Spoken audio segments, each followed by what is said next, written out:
Attorney Binon. Okay. O, bagong Attorney witness. Ito, abogado to. 26 seconds. You may proceed, sir. Thereafter, we will call for a 15-minute break. Mamaya na ako tatayo. Tatayo sana ako eh. May In the 15 minutes naman pala. course yesterday, talking about VP Sara's statements during the November 23, 2024 press con, Senator Judge Risa Ontiveros stated, and I quote, "None of these statements are proof that the Vice President actually contracted an assassin or hired one. She is absolutely right." She then asked the question, why are these acts impeachable? To this question, the prosecution responded, "We understand that these statements may not actually 100% prove that she in fact contracted an assassin. End of quote. Hence, the prosecution admitted that the video does not prove any fact other than its existence. In simple words, there is no proof of any contracting of an assassin. The prosecution's admission before this honorable court made the respondent's position clear. The prosecution has no other competent evidence to prove that VP Sara contracted an assassin. Ang testimonya ni Kalilong, gaya ng iba pang ebidensya kuno ng prosecution, ay hindi sapat para patunayan ang paratang na ito. Trying to prove this stretched narrative using a hodgepodge of materials is a waste of this honorable court's time and the Filipino people's money. Si VP Sara na mismo ang nagsabi na hindi Closing assassin. yata nila yan eh. This term only came from people who took her statements out of their proper context and tried to exaggerate them for what they really meant. The truth of the matter is this. She and her family were threatened. And while her response was unconventional, it was justified. Ha? What Ano triggered daw? her She and her family were threatened. Sabi na eh. from Romanov, which is the plot to eliminate Sabi na eh. Ito yung ano eh. Ito yung the driver, yung ida-drive nila eh. They're driving at self-defense. Justifying circumstance. Defense of a family. My goodness. Cannot be. Cannot be. Balik. So gusto nilang palabasin, ang nagbibigay talaga ng threat ay ang administration. So, di ba? Yun yung line of questioning kanina eh. Ito, si Attorney Zulaika Lopez. Siya ay umiiyak. Siya daw ay binibiktima. Siya daw ay ino-oppress. Tapos, meron kang presidente na may hawak ng DOJ, na may hawak sa NBI. O di alam na natin, ang presidente ang nag-o-oppress sa kanya.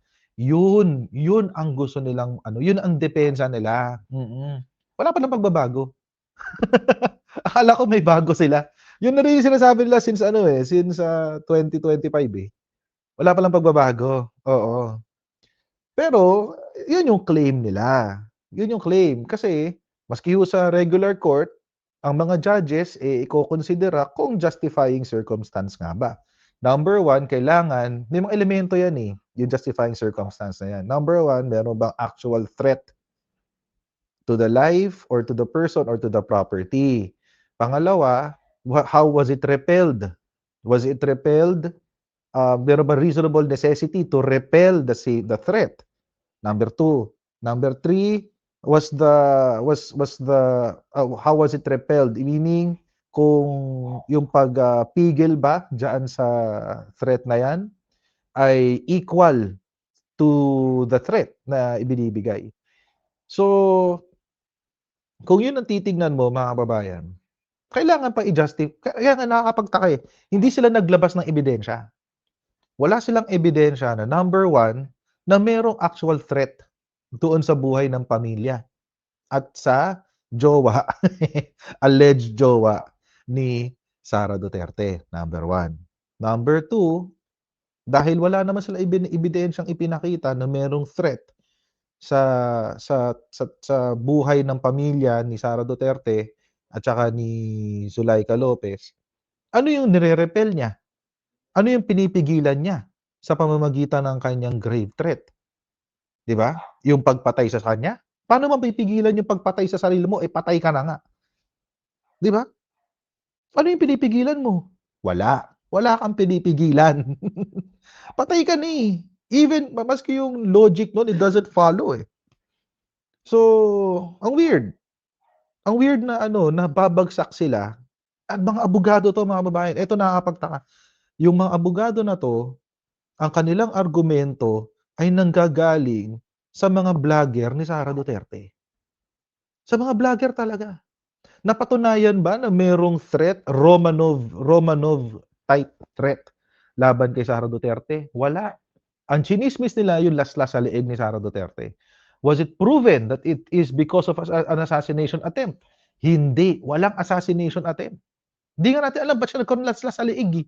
Bigla-bigla na siya nagkaroon ng laslas sa leeg. Nagkaroon pa dito ng laslas sa braso. Oh. So paano mo ngayon gagawin yun? Paano mo nga i-justify? Be a total of 9 hours for the first witness. Ito ho, isang pakiusap sa parehong grupo. Alam ko po may kanya-kanya tayong estilo, may kanya-kanya tayong strategy, but if possible, can we allow the testimonies to be heard? Can we have proceedings that will go straight to the point?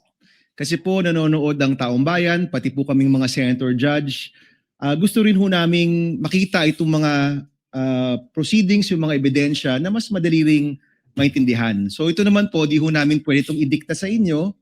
But if possible, the succeeding witnesses, and we have a long list, this goes for both parties by the way, let's have proceedings where we can go straight to the point, malaman natin yung puntos ng bawat grupo para makapagdesisyon rin po tayo ng maayos. Ito po this is a plea, no? This is not an order to both parties, but if we can, this is the People's Tribunal, we're watching, everybody's watching, sana po, payagan natin na lumabas yung mga katotohanan, lumabas yung mga ebidensya upang maging mas madali at mas kaaya-aya po yung ating proceedings. Yun lang po, Mr. President. Thank you so much. Noted and entered into the records. Chair would like to give Senator Bam, bibigyan ko ng konting pag-asa sa Senator Bam. Usually, ang mga paglilitis tulad nito, parang diesel yan.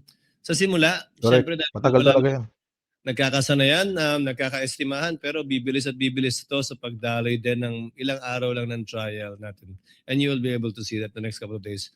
Chair declares a 15-minute recess. We Your all Honor, come please. back.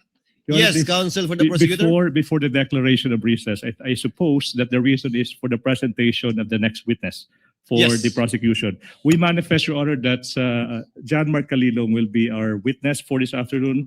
We'll be presenting the next witness during the next hearing on Monday, Your Honor, please. You won't present Attorney Lotok anymore. Yes, today? Your Honor, on Monday, Your Honor, please. We will utilize the 11 days allotted to Article 4 of for the prosecution, Your Honor, please. 11 days! Today. Shucks! Ang Today, tagal! Your Honor, please. So, Your Honor. Your Honor. Chair would like to, I guess there's no need to declare a recess. Yes, Your Senator Honor, Judge please. Lacson, Your thank you Honor. for that manifestation. Yes, counsel for the respondent. Your What Honor, do you want maybe to say? just clarified if Attorney Lotok is the witness on Monday because they had already Yes. disclosed the witness. I was about to ask that question. Yes, Your Honor. Attorney Thank you, Jeremy Your Lotok will be presented On by the Monday? prosecution on Monday, Your Honor, please. Likewise, can you name us, you manifested that you will also be presenting next week or requesting a subpoena to,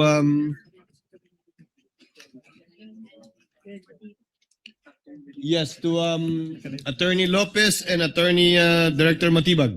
That would be Captain Belinda Bello, Your Honor, please, and NBI Director, Matibag. and then Lotok first.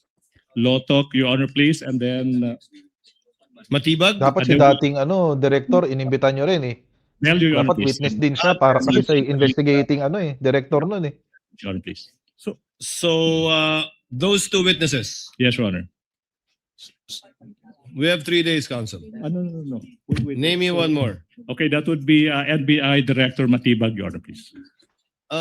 Given the manifestation of the counsel for the prosecutor, chair hereby orders the issuance of Subpoena. subpoena once again to Attorney Lotok for the trial dates on July 13, 14, and 15, as My well as God! Melvin Matibag. No need for a subpoena for Miss Bella. Your Honor, Oh my Before God! Correspondent. No need for a subpoena. Zuleika Lopez, supulpinan nyo. Pasumpinan nyo. We did not Zuleika request Lopez. Yes, Your Honor. So no need. No need. Ayan. Baka wala sa list of, baka hindi siya surprise witness. Counsel, can you state for the name of the witness again for the record? Your Honor, the first witness will be Captain Belinda Bello.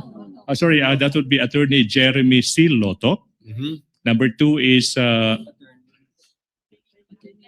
Captain Belinda Bello. And number 3, NBI Director Matibag. And number 4. Thank you.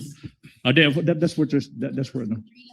Thank you, For next Counsel. week, those are the witnesses, Your Honor, please. Thank you. Counsel for respondent. Your What Honor, is your cons- pleasure? Your Honor, considering the change in schedule, may we just confirm if that is the exact order of presentation next week?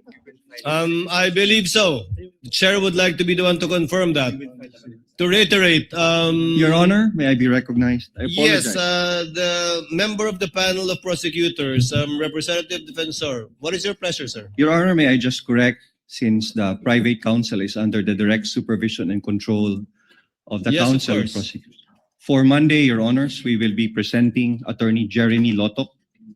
For Wednesday, we will be presenting or Tuesday, we'll be presenting Attorney Zuleika Lopez. And for Wednesday, Yun. third witness, we will be presenting Ooh, hostile witness. Zuleika Lopez. Captain Belinda. So, Director Matibag is not yet going to be presented next week. not yet Atay ka, Zuleika. Wednesdays Surprise! trial for how long the testimonies will take for both parties. Surprise! Um, Ang saya-saya next week. Chair would like now to discuss and dispense with some administrative matters. The BIR box, which the chair ordered to be returned on July 6, has actually been returned to the BIR, sealed, untouched, and duly received accordingly. And the counsel for the prosecutors have filed a motion for the issuance of subpoena duces tecum ad testificandum to the BIR concerning this box. Has a copy been furnished to the counsel for the respondents? None yet, Your Honor. None yet. I thought, yes, Your Honor, we confirm that we emailed a copy to the respondents. Ala, Last Kindly Monday, check. Your Honor. so that we can dispense with the need of reading the subpoena. Having said that, given that this has been put in issue rather in the pre-trial brief of both parties, of rather there is counsel for respondent, we will accord the same treatment to this with respect to the subpoena, request for subpoena for the bank accounts of the spouses, Vice President Sara Duterte and Attorney Mans Carpio. Therefore, the presiding officer orders both parties to submit a memoranda memoranda. on the subject matter of the subpoena of the BIR records on Monday. And we will also schedule the oral arguments for deciding on this issue together with the bank records on Wednesday. Each party will be given 10 minutes without prejudice to a rebuttal and or a rebuttal by the other side for another 3 minutes before the court shall decide. We will comply, Your Honor. We will comply, Your Honor. Thank you. So ordered. In regard to the request for the issuance of a motion for subpoena, asan yung Sabi ni Jocelyn Mana. Sigurado sasama si Lustay next week. Oo, nasa attendance yan. Malamang nasa gallery yan si Sara Duterte. request for subpoena? Although this is I-contempt nyo ulit para mag-death threat. the witnesses. So there is no need to issue a subpoena for next week. Honorable Defensor, no need. No need, Your Honor. So just Attorney Zuleika Lopez. Yes, Your Honor. Chair orders that subpoena be issued to Attorney Zuleika Lopez to appear on July 13, 14, as indicated by the council. 2 days, so 13 and 14. Might be arguing. Let's go. the Goodness. Our documents. We submit, Your Honor. So ordered.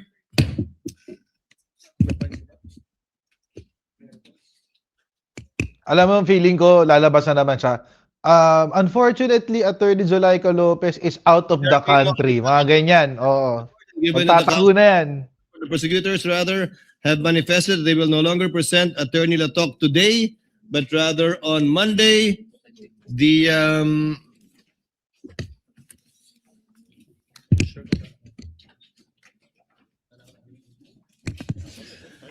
the trial is hereby adjourned until Adjourn na. 2 p.m. of Monday, July 13, O, tapos 2020. na. Tapos na. Okay. Tapos na yung hearing. Okay. Summary. Let's summarize what happened.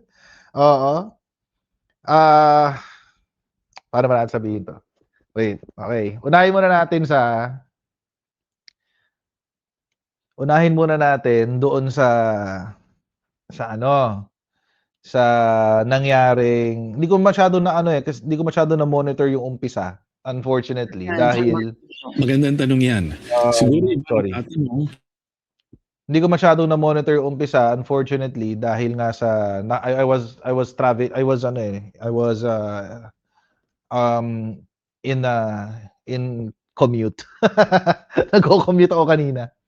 So, although kahit hindi ko siya naumpisahan, nakikinig naman ako. I was listening to, just every now and then mawawalan lang ako ng signal.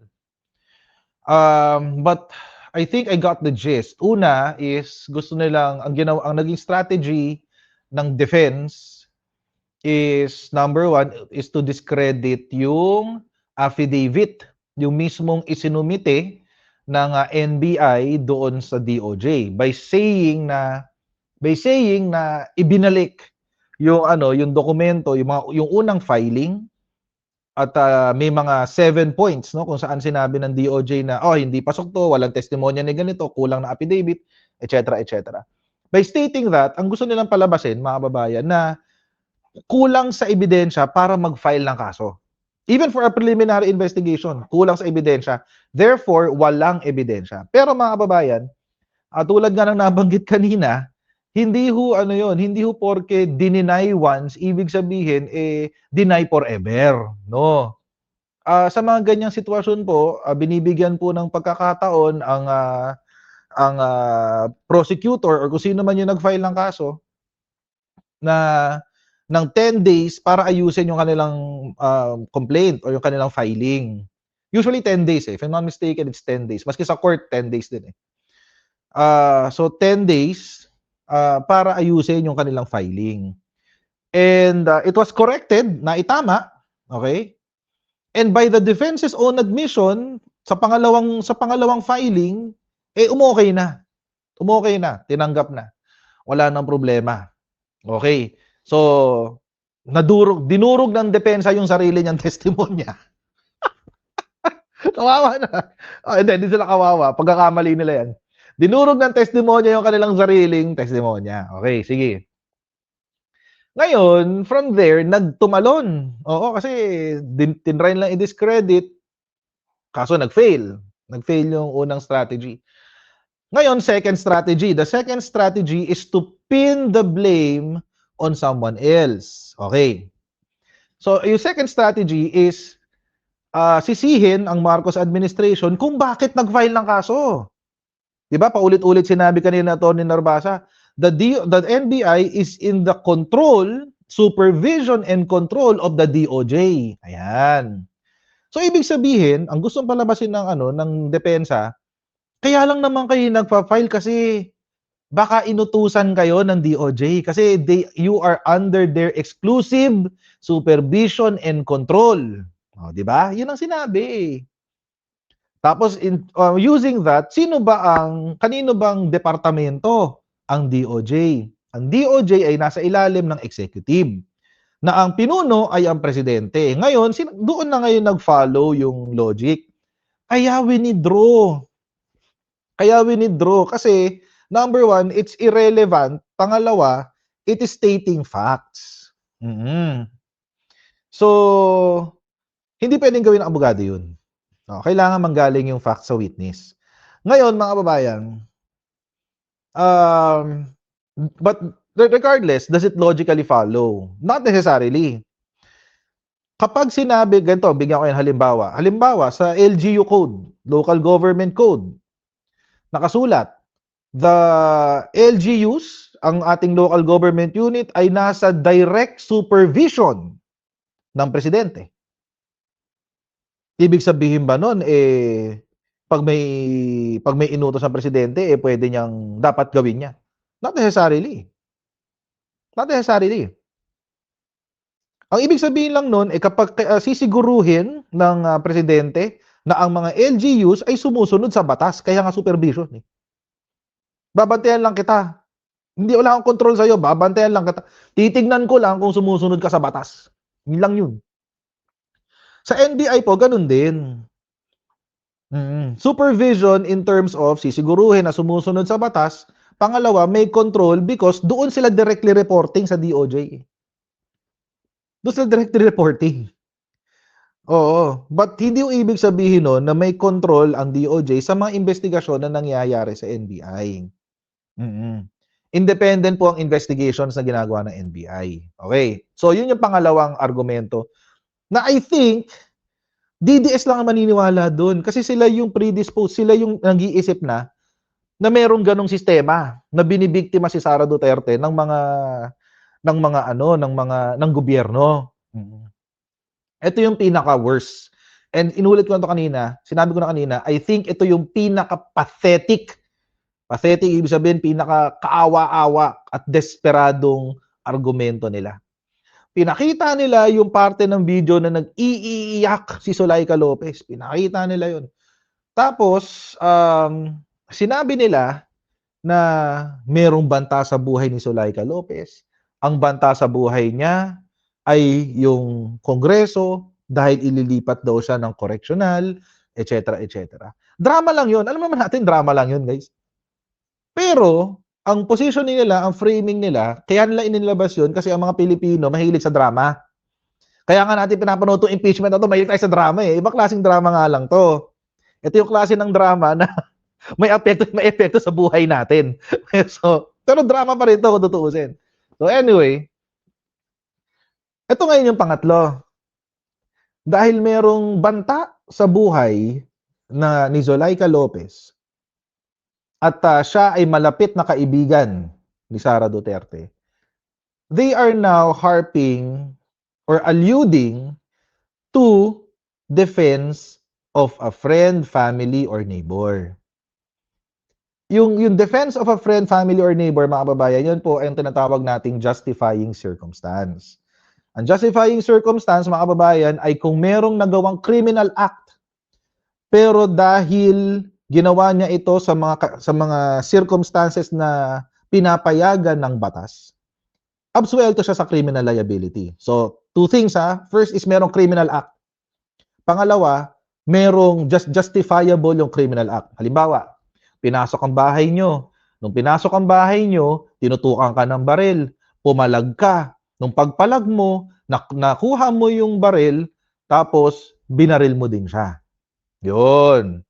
Dahil merong equal force, tinutukan ka ng baril, nakuha mo yung baril, at hindi, wag lang sabihin binaril mo rin siya kasi sobra na yun. Nung nakuha mo yung baril, tinutukan mo siya at pinagbantaan mo, pag lumabas ka ng bahay ko, pag hindi ka lumabas ng bahay ko, papatayin kita.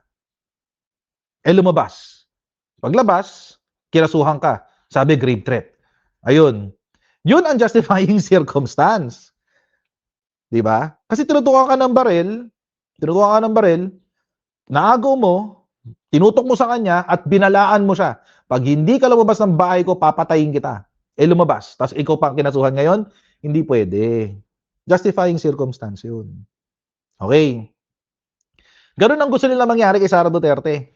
Dahil ang buhay daw ni Zulaika Lopez at ang buhay ng pamilya niya, dahil doon sa Romanov something, pinagbantaan ay delikado, kaya siya nagbanta sa presidente na kapag may mangyari sa akin, papatayin kayo. Is it relevant? No. Well, will it pass the elements of justifying circumstance of self-defense of a friend, family, or neighbor? Hindi. No. Una kasi, kailangan mo munang i-establish na merong legitimate threat. Na napatunayan ba nila na merong banta? Napatunayan ba nila na talagang nasa delikado ang buhay ni Zulaika Lopez? And does it justify the grave threat of contracting contracting an assassin para patayin ng presidente? Na-foresee ba ni Sara Duterte na magkakaroon ng banta sa buhay ni Zuleika Lopez kaya nag-contract siya ng assassin in advance? O yun. Yun yun. Kaya hindi lahat, ewan ko, try nila, at tapos ang ginawa na lang nila para para masabi na hindi lumusot yung kanilang kaso na grave threat tsaka inciting to sedition ay dahil wala pang decision ng korte. But nonetheless, a decision of the court doesn't necessarily mean that the crime did not happen. Pero pa rin. Ay ang kaso naman dito hindi yung conviction niya ng grave threats eh. Hindi yun ang issue. Ang issue dito is si Sara Duterte has committed a betrayal of public trust by the admission of contracting an assassin who will kill the president. Yun yung kasi issue dito. Hindi yung depensa niya sa pamilya niya or sa kaibigan niya. Hindi yun ang tanong. Ang tanong is, may ginawa ba si Sara Duterte para maipapakita na tinraidor niya ang pagtitiwala ng Pangulo, ng taong bayan, at merong culpable violation of the Constitution sa pamamagitan ng pagbabanta niya, ng pagkuha niya ng mamamatay tao para patayin ang presidente. Yun ang issue. Napakalayo nung ginawa ng depensa. Hindi pasok. Sabihin niyo ng biased ako, pero yung kasi talaga yung totoo, hindi talaga pasok eh. Pinilit kasi yung self-defense angle. Paano niyo i-depensa yung self-defense? Ano yung threat? And what are the indications of the threat? 'Di ba? Paano niyo nasabing mayroong threat?